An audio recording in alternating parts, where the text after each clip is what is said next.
Magandang araw sa inyo mga ka-FB Reels ko.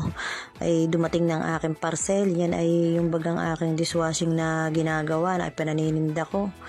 Ay diyan nga ako'y umorder na rin ng mga bote, kaya yan ay malaki ang kahon ang ibinigay. Naubusan baga naman ako ng stock ng dishwashing, ay di kaya kako dami-damihan ko na ngayon.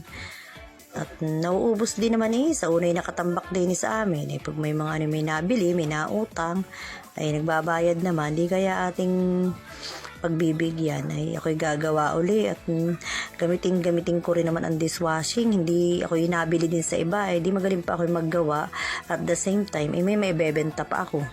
Ayan binibilihan ko pang maigi din ang mga bote kong kumpleto.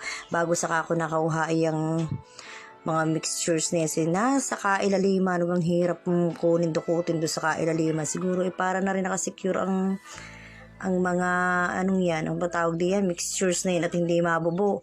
Tapos may instruction na yan kasama para hindi ka maligaw ng paggagawa.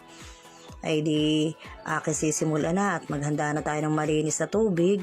Ilagay sa timba yung tamang dami. Tapos ay bubuhos natin yung SLES na yan ay 1.3 kilo.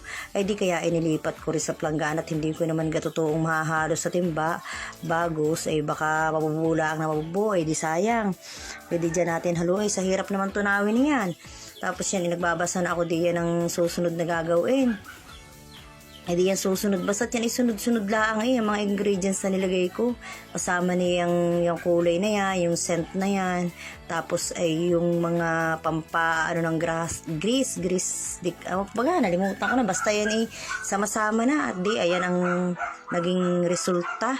Yan nga pala ay bubble gum scent ang pinili ko at maiba naman. Sana naman ay ma-sold out agad-agad at ako'y maka-order uli. Salamat po.